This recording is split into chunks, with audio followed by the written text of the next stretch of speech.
Okusaba kw'olwaliro mu kanisa ya goodnews esangibwa bulenga ku luguudo oludda Emityana. Omusumba Solomon Mwesige akwetooleza ku bakiriza okuwa obulamu bwabwe eri Yesu Kristo nga y'engeri yokka gye bagenda okuwangulamu ebisoomooza obulamu bwabwe. Okusaba kuno okutandise na kusinza wamu n'okutendereza okuva mbaweereza ab'ekkanisa eno.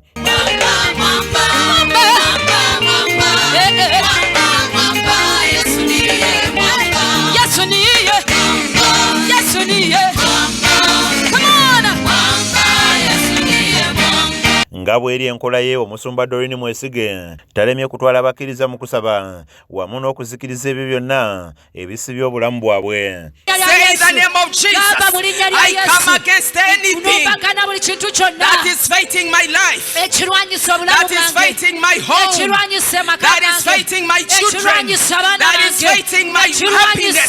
In the name of Jesus, go ahead and come against it. Go ahead and come against it. Go ahead and destroy it. Go ahead and scatter it. Go ahead and uproot it. In the name of Jesus. Mukubuulira kwe nga yeesigama ku kitabo kya Yokaana essula ey'okusatu olunyiriri olusooka okutuuka ku 21 olwogera ku kukkiriza Yesu Kristo mu bulamu bwaffe. Musumba Solomon Mwesige asabye abakkiriza okwewaayo eri Yesu kubanga bokka abamukkiriza babeera n'obulamu obutaggwaawo. Anybody who believes in him, yenna amukkiriza, anybody, that is you and me and everybody, omuntu yenna amukkiriza gwe nange na buli muntu yenna should not perish taabulenga but have everlasting life. naye abe n'obulamu obutaggwaawo. If you are in Christ, bw'obanga oli mu Kristo you already have everlasting olina life. obulamu obutaggwaawo. Where is life? Obulamu buli luddawa? Here.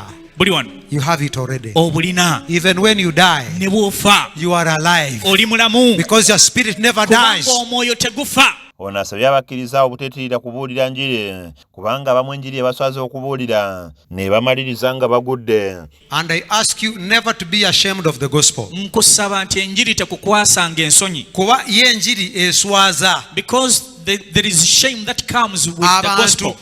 Ekukwasa ensonyi. You can be ashamed of the gospel. Paulo yagamba, Paul said, Romans 1:16, Abaruumi 1:16, I will not be ashamed of the gospel nti enjiri tenkwasenga nsonyi because it is the power of God. kubanga ago ge maanyi ga Why? Katonda. Because some people can get ashamed of the gospel. Lwaki? Kubanga abantu abamu enjiri ebaswaza. Musumba Solomon agamba nti engeri y'okwa omuntu gy'asobola okuyingira mu bwakabaka bwa Katonda kwe kulokoka nga yenna amukkiriza kaadi emuyingiza obwakabaka bwa Katonda abafunye abwerere. What is being born again? Okuzaalibwa omulundi ogwokubiri Jesus kyeki. takes some time to explain here. Yesu atwala obudde n'annyonnyola. But he says, unless Agamba nti the okuleka condition akakwakkulizo of seeing the kingdom of God ak'okulaba obwakabaka bwa Katonda is being born again, kali mu kuzaalibwa mulundi gwakubiri. you must, Oteekwa, everybody buli muntu yenna must be born again. ateekwa okuzaalibwa omulundi ogwokubiri. Ategeezezza nti omuntu azaalibwa emirundi ebiri nga muno mwe muli okuzaalibwa mubiri ne mwoyo wabula ng'omuntu yenna alina okufa okulaba ng'azaalibwa mwoyo okusobola okweyunga ku bwakabaka bwa Katonda. In you Naye munda mu ggwe is a spirit. mulimu omwoyo. Say spirit. Gamba omwoyo. That is the part that connects with God. Ekyo kye kitundu ekikwatagana ne Katonda. That is the part that is like God. Ekyo kye kitundu ekiringa Katonda. In you is a spirit. Mu ggwe mulimu omwoyo. Asabye abakkiriza bonna okusembeza Yesu Kristo mu mitima gyabwe. Omuntu waabwe ow'omunda asobole okuba omulamu, asobole okubakulembera wamu n'okubalungamya buli kimu kye bakola. If you're not born again, Bw'obanga tozaalibwanga let mulundi Jesus come gwakubiri, into your heart leka Yesu ajje mu so mutima that the gwo. inner man in you Omuntu ow'omunda ali mu ggwe can be alive abeere omulamu and then we lead you. olwo alyoke akukulembere. Musumba Solomon era asabye abakkiriza okuba n'ennyonta eyayaanira ekigambo kya Katonda, emmeme zaabwe zisobole okuliisibwa n'okumanyisibwa okuva eri Omutonzi. Everybody must be hungry for the word of God. Buli muntu yenna ateekeddwa okuyaayaanira ekigambo kya Katonda. Many people have starved their spirits, Abantu bangi balumizza enjala emyoyo gyabwe. that you start doing what you never thought you would do. N'otandika n'okukola by'otalowoozangako nti olikola. Your thoughts become bad because you cannot control anything without the power of the word of God. Ebirowoozo byo ne bibeera bibi kubanga tolina ky'osobola kufuga watali maanyi ga kigambo kya Katonda. Self-discipline is not enough. Enneeyisaayo temala. You need the power of the Holy Spirit. Weetaaga amaanyi ag'omwoyo omutukuvu. You need the word of God to guide you. Weetaaga ekigambo kya Katonda okuyitawo.